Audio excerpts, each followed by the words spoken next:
Welcome, everybody, wherever you are in the world, and whether you're listening to us live or recorded.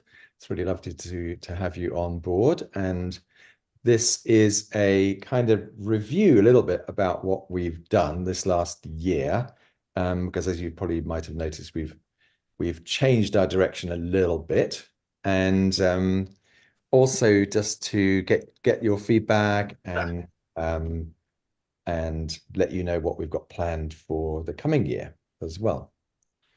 Um, oh, hi, Andrew. You're here as well. Excellent. Good. Um, anyway, so I thought we would just start with a little bit of settling because it's always nice to kind of settle into relationship with these things before we move forward. And then Nat and I will have a chat and also take any questions and comments that you've got as well. Alrighty, so let's just settle. I've just, at the moment, I'm actually in Budapest, been teaching a class, and we've been doing quite a lot of settling today already. So I'm quite in the zone for that. Um, so one of the easiest things to do, and sort of probably the most effective, really, is to just feel our feet on the ground. And when we focus on something like that, something fairly neutral and fairly pleasant, it's just a way of bringing us back into the present through feeling that sensation because, sensation is happening now, it's happening in present time. So it tends to just slow us down,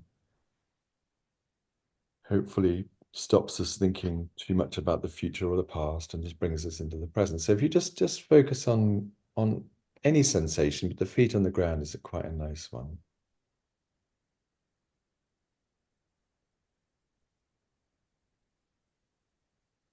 And one of the practices that we've been doing today is just noticing the difference between the sensations in your left and right feet. So if you were to focus on your left foot, for example, and just feel the quality of that sensation without trying to change it.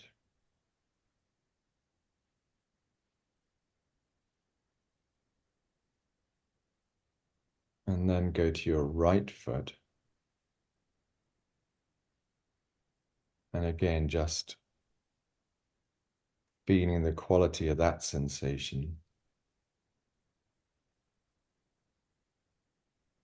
You might notice it's different.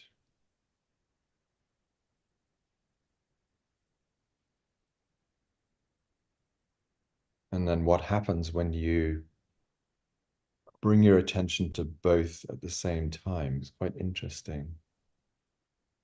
You might feel your attention going from left to right and backwards and forwards. And at some point, quite often that will begin to even out and kind of settle.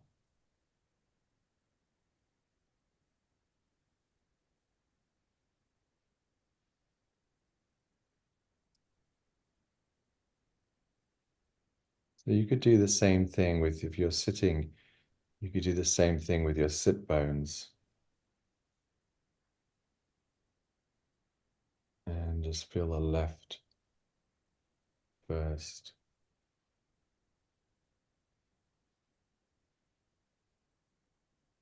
And then the right.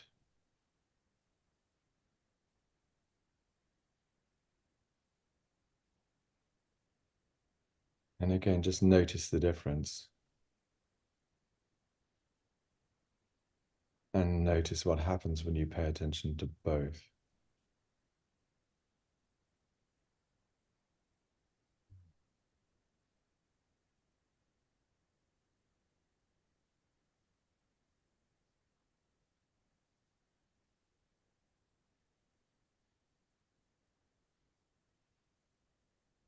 And then maybe the same with your arms, wherever they're resting on your lap or on the chair. And again, just feeling the left side.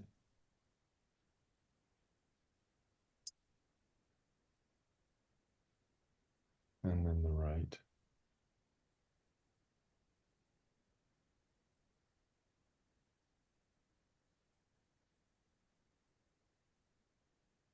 And maybe both together.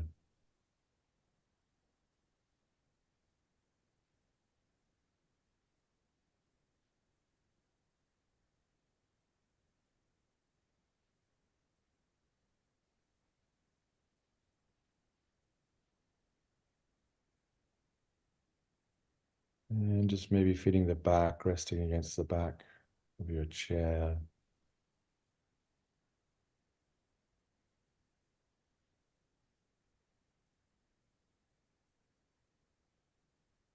And the movement of your breath as it moves your chest, as it moves your belly.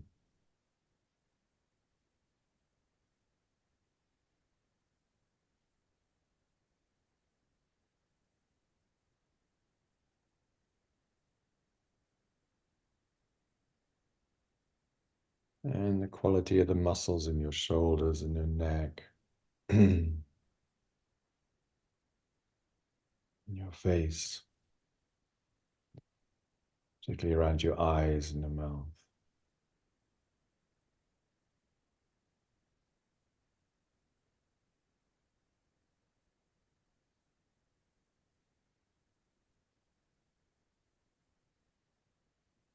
And just see if you can feel all those places at once. So your feet on the ground and your bottom on the chair, your arms resting in your lap, your back against the back of the chair. Movement of your breath, shoulders, neck, like as one unified sensation, like almost like a bubble of sensation.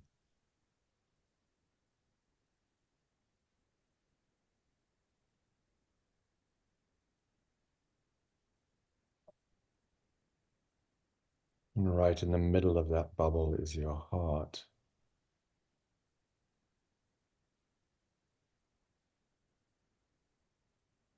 Which is a beautiful place to rest your attention if you want to.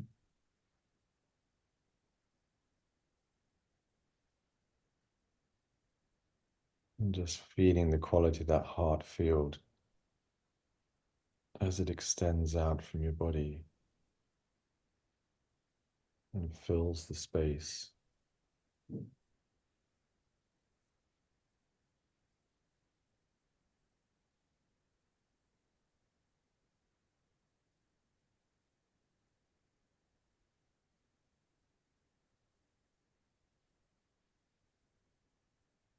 So just this coming from the heart is such a powerful thing and such needed at this time. So we need to give ourselves permission to rest there.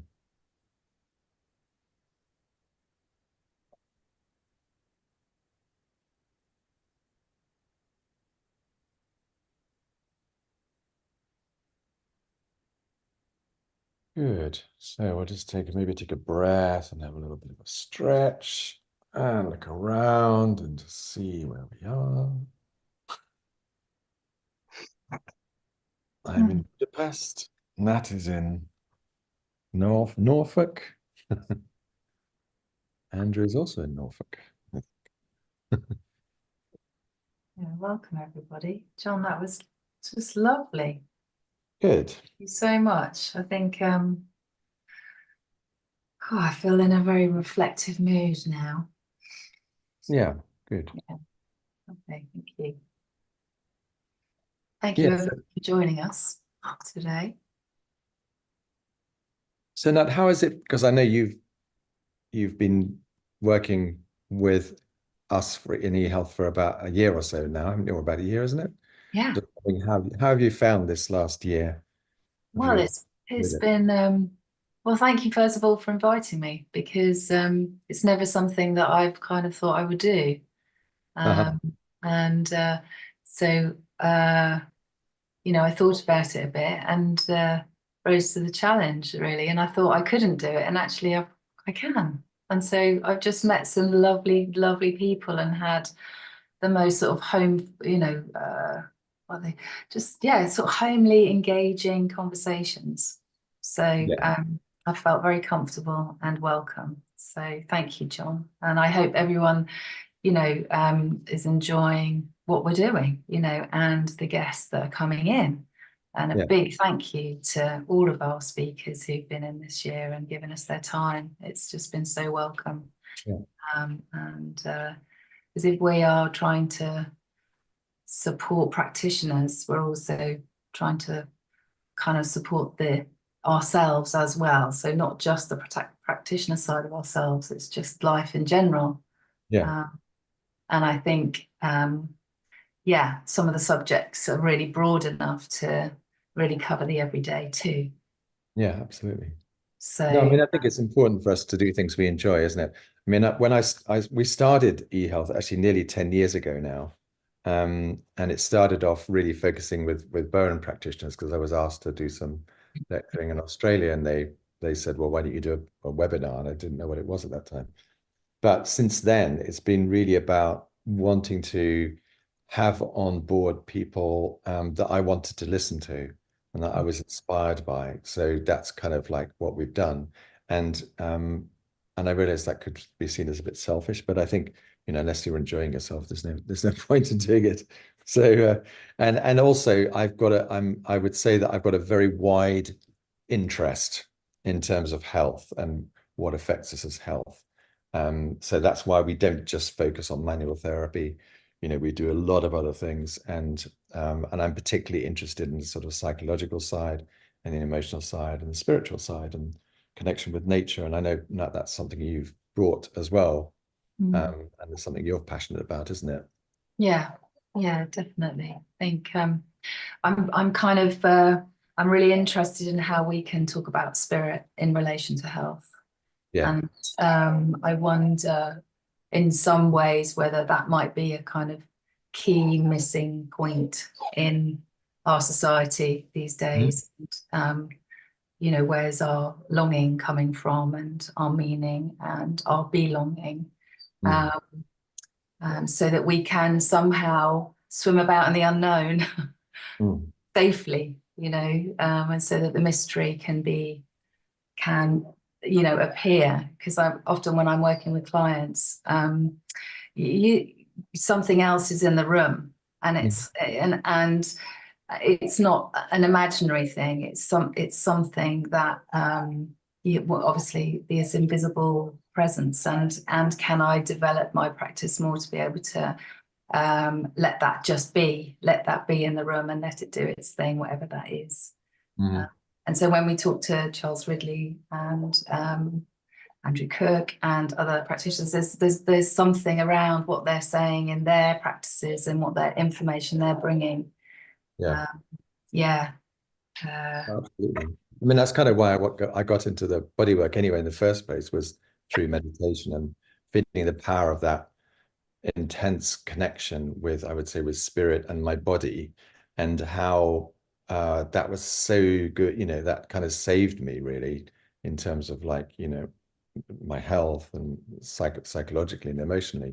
So it's such a powerful thing. And that's why I got interested in craniosacral work, was because I felt a very similar thing when I had craniosacral, and also to be able to share that kind of like deep stillness with people, where then in that stillness you can sink and really get extraordinary connection, to not just your body, but I would say to spirit as well.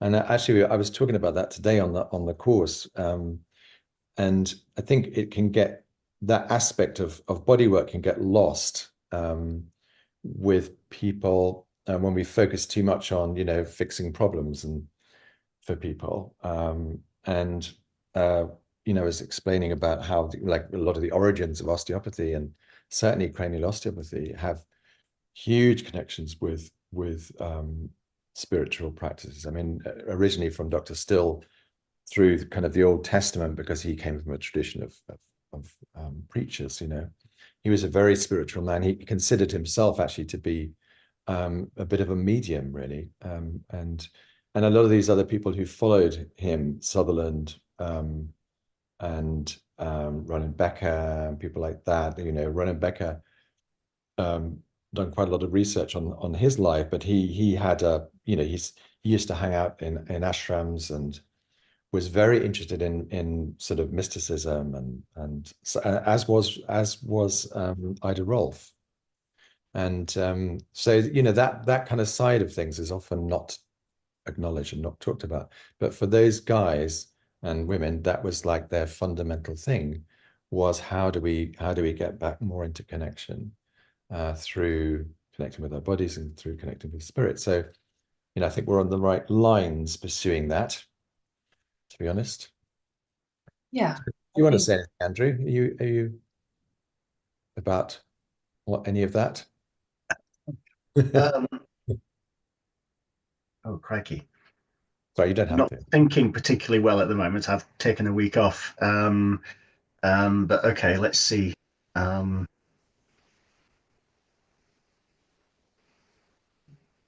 yeah. Yeah, regarding the early osteopaths,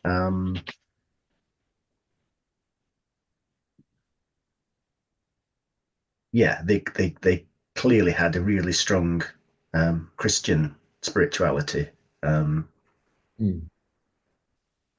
esoteric Christian spirituality, and I started off personally with um, started off personally. I had to kind of find where I was. My parents were. It's really interesting how things change, isn't it?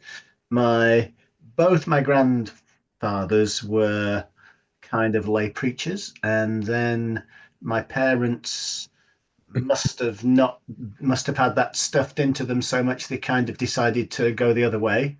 Mhm. Um, Sort of reminds me of someone I once knew who wore black all the time, and I asked her, and she said, "Well, she said my parents were hippies, and they made me wear rainbow colours when I was young, so, so this Yeah. is my rebellion." So, so I guess it was like that, and Mm. um, I kind of I went through. I did a lot of Buddhist meditation at one point, and then I did a fair amount of work with Zhijing Wang down in London, and who's sort of Taoist Buddhist, Mm. um, and um, and then a little bit less than the last 20 years, I've been actually going back to more of uh, a Christian prayer kind of um, practice, I guess, and it's difficult because it's sort of I kind of I see that as being kind of a big part of actually what goes on really in the room, Mm. and it's not particularly fashionable either.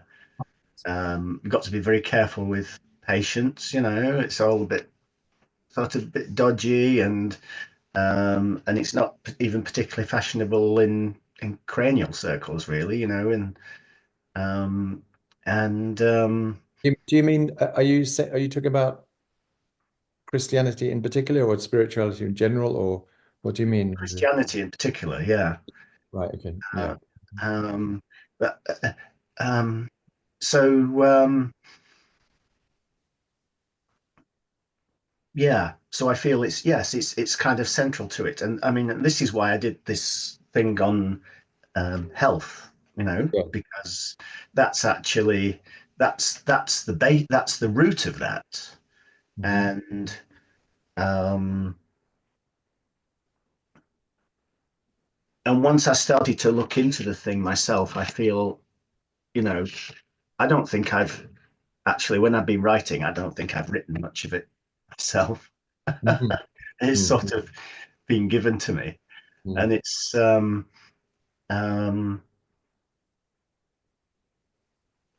and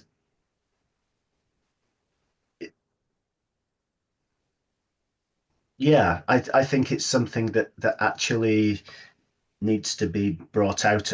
I don't know. It's really tricky with people's belief systems, isn't it? And so actually, in the treatment room, you kind of just work with what there is.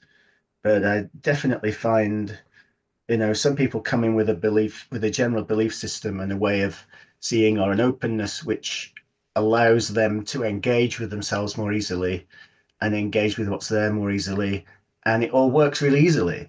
Mhm. And then other people come in with quite rigid ideas about something, and it's a lot harder. Mhm. It's really a lot harder. And so all of this, um, um, all of this world is all the spiritual world, it's non-physical, isn't it? And I think what we expect and what we believe actually then has some effect back on how our body works. Mhm. Um, it's yeah, Oh, thank you. just still learning. Mm. That's all right. I wonder if there's some kind of way of developing soft kind of pushes around those kind of boundaries so that we become less identified in our belief systems. So, what we believe isn't really who we are, and that maybe sometimes that is changeable. So, having an open heart can sometimes be enough to reach somebody, Mm. even if they do have rigid belief systems.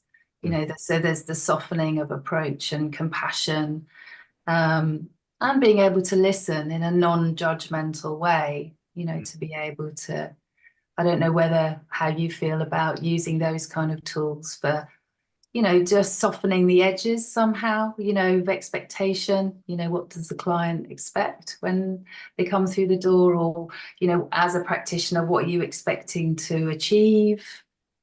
Those kind of interrelationships that one can get into. Because what I've noticed in my practice is that I spent a long time learning, and I wanted to accrue information so I could be the best practitioner I could be for that person in the moment. But there seems to be a slight unraveling happening now. And actually, what I don't know seems to be seems to be the thing that's calling me rather than knowing. I don't know what you think about that, but Yeah. here's a paradox that I'm kind of with at the moment, as a practitioner and also as a human being. I think so. I wonder what you're thinking about that. Absolutely. I mean, I would agree with you completely in that. I mean, when I'm doing my cranial work, it's very, very open. I don't know what's going to happen. I don't really have an agenda at all. Well, I don't have an agenda at all, really. Um, and like what you said earlier, there's definitely a mystery in it, and I would call it, grace arising in the room. It's almost like, I know there's that thing in the Bible, isn't it? When two people come together, there's something happens, and it's like that, particularly with an intention of openness and listening and healing. That very often I'll feel something almost in the room, and that's, I don't uh, uh, and sometimes more than one. And it's sort of like, but these things are quite difficult to talk about, aren't they? But I think most practitioners do feel those kind of things, and they are aware of them. And so, um, and I think many clients are as well, even if they don't actually say so. You know, Yeah, so, yeah. Because sometimes there's something, a deep longing, and it's very hard to be able to kind of vocalize what that is, in fact. But yeah. so, someone could say, or I could say, I just feel like something's missing, Mm, but you don't know what that is. And so you're on a kind of a journey to find out what that is. yeah. And so a lot of accruing happens because you think, oh, that'll be it over there, or that'll be it, or if I just do this course, or if I do that course, or if I, you know, um, yeah, and then suddenly it's like, what? I have to let it all go? No, really? um, Yeah, so I kind of felt that some of our speakers have kind of talked about, particularly Charles, that sort of neutral place where one can then stand and be, Yeah, and then things can just happen, and you can let that happen, yeah. um, because you're kind of you've found some ground Yeah. to be on. So And I know that next year we're gonna do a series on death and dying, aren't you? Um, which is interesting because also on our sister platform, Our Birth Journey, we're going to be doing a series on the relationship between birth and death as well. So it's quite timely. And could you say a few words about what your intention with that is and who you've invited so far? Yeah, so I'm really interested, as you are, in beginnings and endings. And Mm. sometimes I think endings get a really bad press. And actually, there can be an art to finding a really good ending. And what does that look like? And how can we embrace that? Mm. And so, these this subject kind of approaches sort of a difficulty, really, in our culture, particularly British culture. Yeah. We really get stuck with talking about death and dying. It's easier to talk about birth than it is to talk about death and dying. And I've just noticed in my life and the people I've met, that there's a big fear about that. So my direction would be, could we have a conversation about it? Mm. And what does that look like? So I've started inviting people who work in the profession of death and dying, and from all sorts of different aspects, and to see if there's a way to support and manage those difficult conversations so that people can really truly live. Mhm. That's what I'm interested in, because I think in death it teaches you how to live, actually. And all of us are potentially having small deaths and endings every day or every year. Something is ending, isn't it? And it's how we can turn up to that with the nervous systems that we have, Mhm. and find a place where there can be integration and understanding with compassion and love, to transform fear. So Mhm. I think, that's kind of my direction for next year, and the motivation would be about transforming that, having the difficult conversations and finding space and love to Mm. be able to have it, to be able to have those conversations. So Wonderful. yeah. Wonderful. Great. So also what we're another thing I'm going to be doing next year is doing a series on I hate to call it supervision because supervision sounds terrible. It's actually much more to do with practitioner support. And people are not being supervised like, inspected. It's Yeah. it's a way of supporting, and I'd like to start with Bowen practitioners. We'll be doing one a month with different Wonderful. instructors from all over the world, and just so that we can, people can bring their questions. And what we've been doing that on Our Birth Journey for a couple of years, supporting practitioners who are working with families, because it can be very, very challenging. And I think right now, with everything that's happening in the world and the strangeness of everything and the upheaval with everything that people are feeling, a lot of us practitioners are having to hold a lot of that, whether we know it or not on a personal level. And certainly with the clients we're seeing, there's a lot of distress, isn't there, coming through our door. And so, how we deal with that, how we handle it ourselves, how we relate to our clients, I think is really, really important. So we're going to offer that to members, and hopefully we'll start that in January. And well, on Our Birth Journey, what we've done is we've had a theme. So each month we'll have a particular theme around which the support session is organized. So we'll probably do that as well. So yeah, so that's really looking forward to that. Wonderful, John. Yeah. Yeah, I think that'll really be um, because it's quite an isolating job actually, isn't it? You know, because you're often working on your own, although you're seeing people, you know, regular clients or whatever, you know, actually a way to come together. That's why going on courses or doing your CPDs can be such a relief, Yeah. because you actually get to chat with others, you know, have an engaging work on the body, you know, have those conversations. So I think that's where those kind of groups and this format is so great for that, isn't it? You know, being able to come together online, because it really works energetically. I feel like we're in the same room. Yeah. So actually this format is beautiful for that. It works really, really well. And there's a sort of direct conversation that can be had. And yeah, I think that's going to be a very welcome and needed thing. So thank you for that. Awesome. And Yeah. Andrew, I think you're going to do something for us next year, aren't you, as well? Continuing on your series about walking lightly. Is that right? Oh, yeah, we just did that free talk. Yeah, I could do two or three. Um, I've got quite a lot of film footage, and I could actually do some physical demonstrations, which help a lot. Hmm. You know,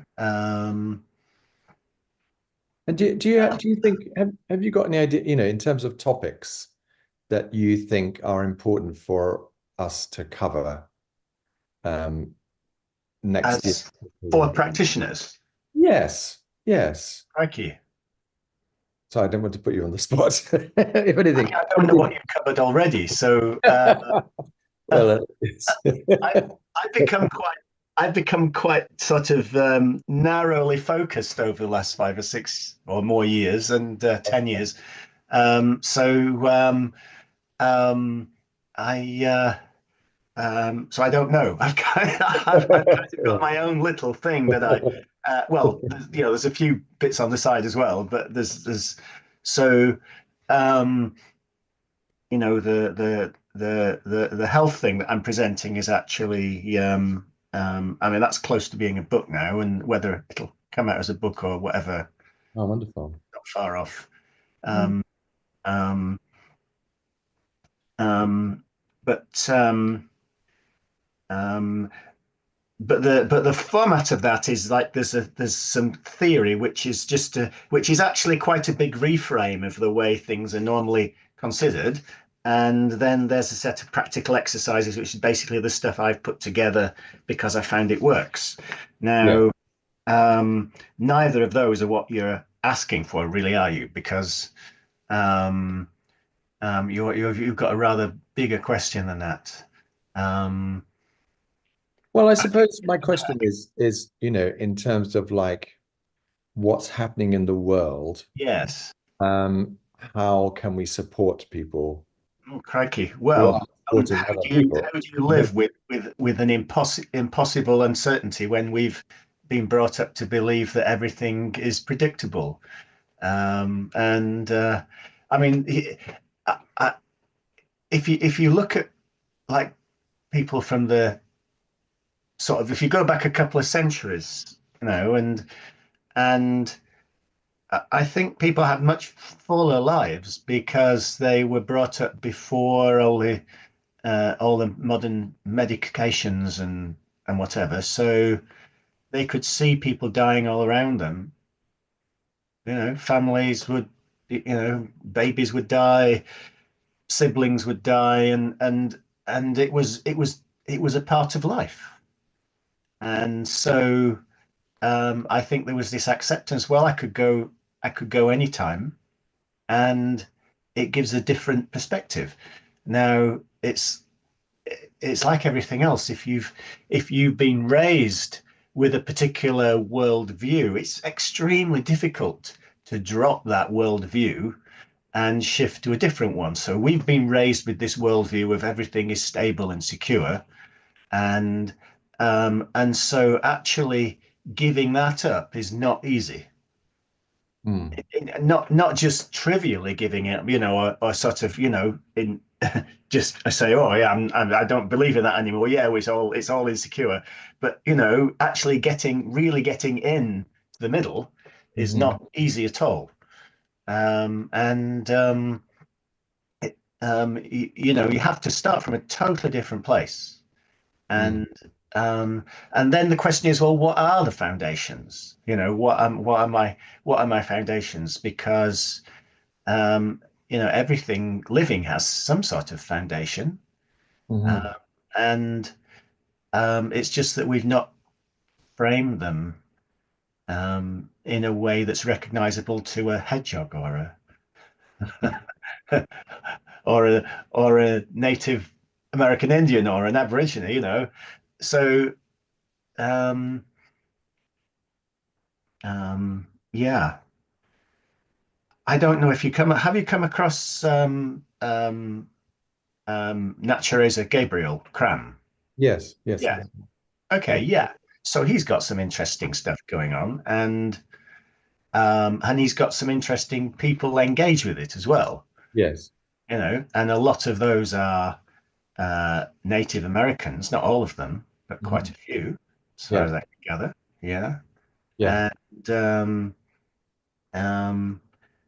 and um, yeah, and I'd say that's the kind of thing that we want is like a is you know is some sort of positive view of where we can go to. Now, I found it quite interesting. Um, what was it? I went on one of Darcia Nave's um, sessions, and to go on that, you've got to watch a couple of little short films. Yeah. And I got so activated by those films; it was extraordinary. Mhm.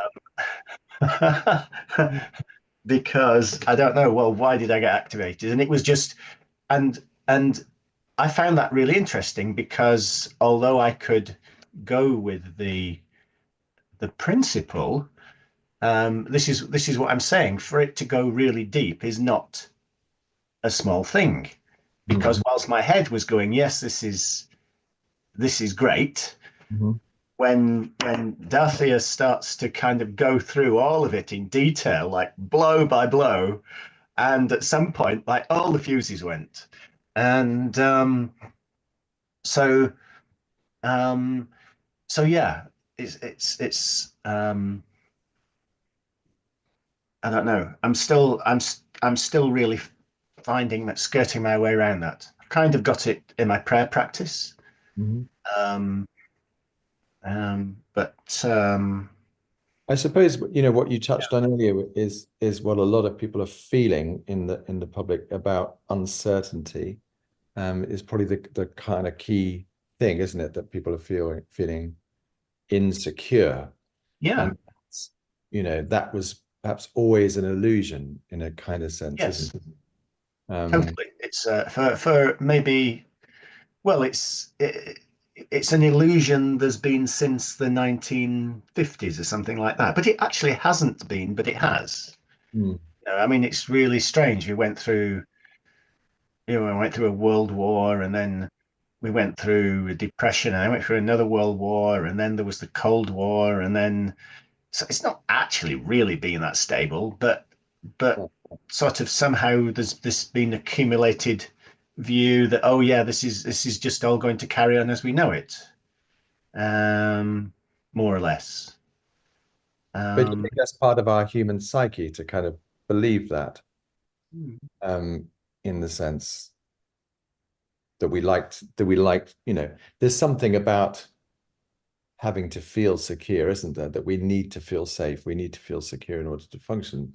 So we kind of maybe create a sense of security around us, a which sense of it's not that, it's not cozy, put a cozy that little kind of halo around everything. Yeah, yeah, maybe. Um, yeah. I yeah, find it interesting that the converse of that is this tendency for us to also seek the negative or yes, look for the danger, which is yes. also part of our nervous systems, I get, isn't it? And that, Um, social media feeds off that with all that these. doesn't work. That doesn't work. Yeah, No, it doesn't work.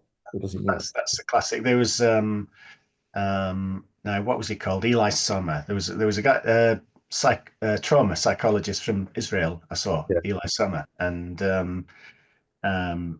he described really nicely how people who were um, who watched um, who watched things happen but couldn't intervene, then got traumatized, and then Yeah. when something happened again, they would be pulled towards it. They couldn't stop themselves walking towards a possible bomb or somewhere where there was a sniper or something like that. It's like there's something in their nervous system when I have to find out more so that I can fix it, and then I'll know how to deal with it next time.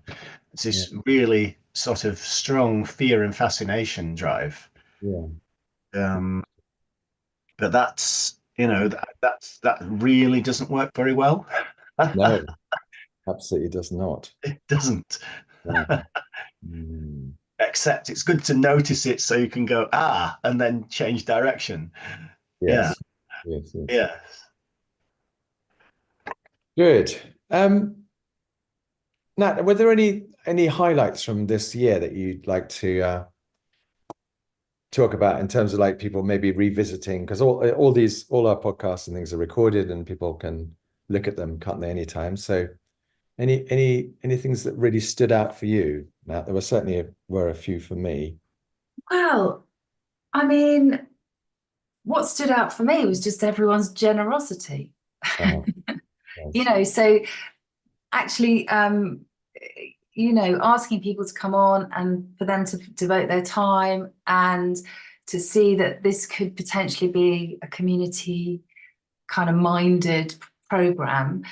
was the thing that really struck me, and the nature of conversation. It was like I've never met these people that we're chatting with, Yeah. and instantly we've got a rapport, and that's something I think that subject aside, there's just a really deep human interest. Yeah. And for me, it was that was the standout, was that, didn't matter how nervous I was, didn't matter how nervous they were, we could come together and really dialogue around some really tricky subjects. Yeah. And it became informative and engaging. So particularly, Molly Clifford's ACEs talk that we did on eHealth and my birth journey. Yeah. That was on both platforms. I don't know if you've managed to see that, Andrew, but it was really interesting. About how that system can help trauma-informed services on a real level, wasn't it? So Yeah. for me, I found that really, really interesting. And then conversely to that, I really loved Lorraine Chamberlain's, she's a shamanic practitioner. And so Yeah. you go from something that's very kind of, tick box into wild shamanic practice, which is ancient practice and done in this day and age. And she talks quite a lot about distant healing, and I think that's something that you're really interested in, isn't it, John? And that may be something that we delve into more, actually, Yeah. with regards to Yeah, I'd like to have some podcasts on that. I'm going to run a course myself on it in at my clinic, and it's something I've been working with for a long time and playing with different ways of doing it. And I've sort of come across something which is quite powerful and interesting. So I like to share that. wonderful. Maybe do that as a podcast actually, because it's not that hard, but it's a little bit difficult to explain it. But yeah, certainly that's a whole area. There's a lot of people doing that. That really took off in the COVID, obviously, Yeah. massively. And there was a big debate in the craniosacral world about, can you call something that doesn't involve hands-on, like craniosacral therapy? Can you describe distance work as craniosacral? I think you can certainly apply the same principles, which are very, very interesting. So in the same way that people were doing Bowen and all kinds of stuff remotely. So yeah, no, it's good, and I agree with you that people's generosity. I mean, we've had again quite diverse. We've done a few political things with James Rogowski about World Health Organization. I feel quite passionate about that and trying to get the word out about, just for people to be aware of what's going on behind the scenes. And also with, we had David Martin, and he was wonderful. I mean, I actually, he's so knowledgeable about what happened during the whole COVID thing and the patents. He's done so much research on it. It was very, very interesting. And actually met up with him when I went to America in this year. And we had supper together, and it was absolutely extraordinary. He's such an extraordinary man. I could tell you all kinds of stories that he told me, but Yes. he's quite a character. And he's looking at the difficulties, isn't he? I mean, he's dealing with the hard truths. And I think that's something that we are all, kind of potentially want to shy away from, because, sometimes you just don't want to know. But actually, that information can be enriching and informative and, help you decide how you do things in your life. Yeah, I mean, he describes himself as a pathological optimist. So for quite a good description, actually. So he's not doing it from the point of view of fear, because a lot of I think when you listen to some people, there's a lot of fear behind it, and that's not helpful for anybody. It's really like empowerment through knowledge and what you can actually do, because there's a whole lot that we can all do, and to know what's going on behind the scenes is really, really, really helpful. Yeah, because our news is so often, the Well, way that it's delivered to us now is like we don't know if we're just hearing what we want to hear, yes. So actually to be able to, yeah.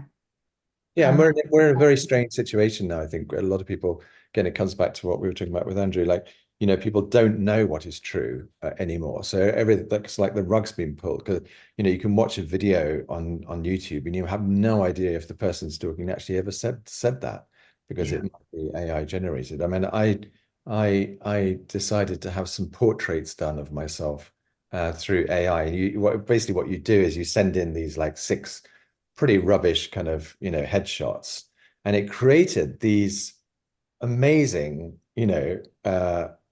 portraits of me in situations that I'd never ever been in. And so it was like and now you can get AI that will you could be having a podcast and I'd be talking, and it can change your speech into any language in the world and match that with your mouth movements. So, I mean, not live, but you can do it recorded. So, that, and so, you don't know what's true anymore, which is an interesting situation. I think, there's also a positive to this, which means that people have to come back to themselves. It's like, well, what is it that I can rely on here? You know what I mean? Because I really don't know what is true and what's not going to happen next. It's like, so where is my center? What can I rely on? What can I connect to? So I don't think it's all bad. I think it's just a very interesting, and for some people quite scary now, but it doesn't have to be.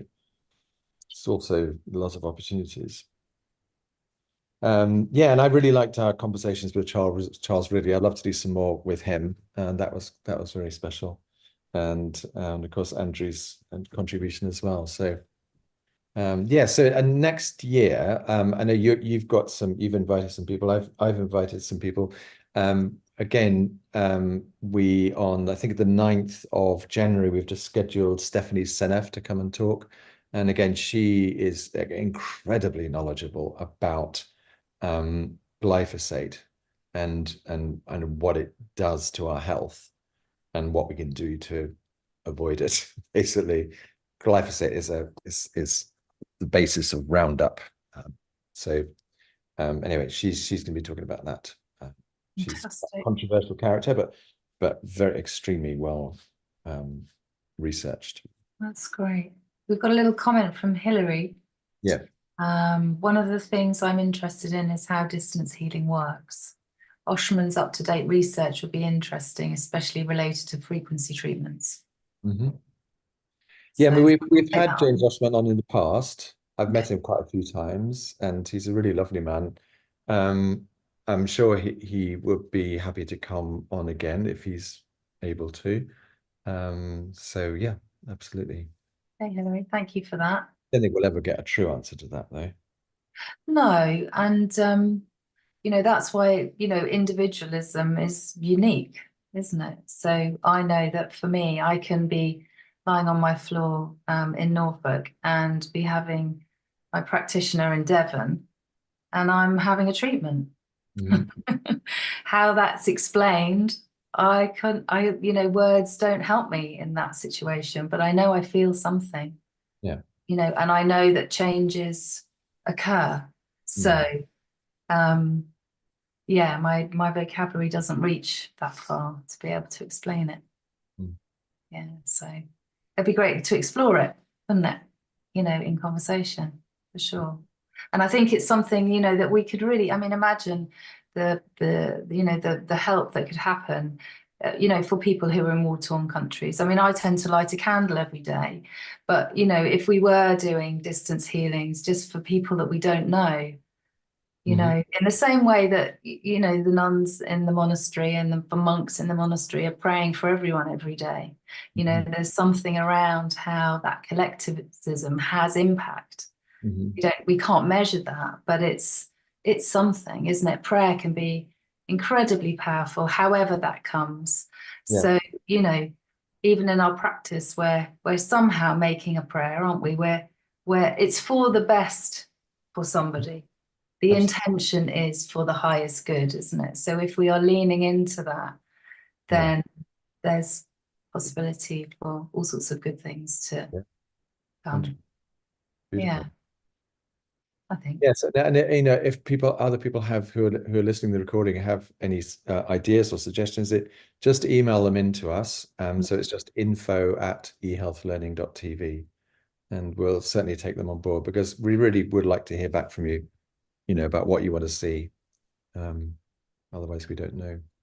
Yeah, absolutely. And that idea of it being a community. So, there's a service that we'd like to give, isn't there? And Yes. so if we can create dialogue and conversation around these things, then that creates a kind of holding, doesn't it, in some Yeah. way? So yeah, ideas are very, very welcome. And yeah, Very good. good, Very good. good, John. Ready? Thank Yeah. you. So Um, thank you for your meditation at the beginning. Can I end with a yes. poem? Is A that okay? poem. Yeah. Yeah, Lovely. Yeah. Yeah. because I've been reading Rilke's Book of Hours. I don't know if any of you are familiar with this. No. Oh gosh, it's stunning. So his love poems to God. So Hmm. it's translated by Anita Burrows and Joanna Macy. Joanna Macy's very, very interesting. I'm going to see if I can get her on. So yeah, she's very interesting. But they translated his poems, and it's just beautiful. So we just take a moment just to let go of everything that we've been talking about and just come into ourselves. I'm gonna read this poem. Only in our doing can we grasp you. Only with our hands can we illuminate you. The mind is but a visitor. It thinks us out of our world. Each mind fabricates itself. We sense its limits, for we have made them. And just when we would flee them, you come and make an offering of yourself. I don't want to think a place for you. Speak to me from everywhere. Your gospel can be comprehended without looking for its source. When I go towards you, it is with my whole life. Mm. Gorgeous. No. I'll get that. That's gorgeous. Thank you. Oh. Great. Okay. Well, thanks, Nat. Thanks, Andrew. Thank you, everybody. And we will see you next year. Yeah, we hope you have a very restful Christmas. Yes. Yeah. And we look forward to 2025. We'll see you there. Great. Thank All you. right. Thanks, Thank everybody. you, John. Thank you, everyone. Thanks for coming. Thanks, Andrew. See you on Thursday. Yeah. See you Thursday. Bye then. Bye.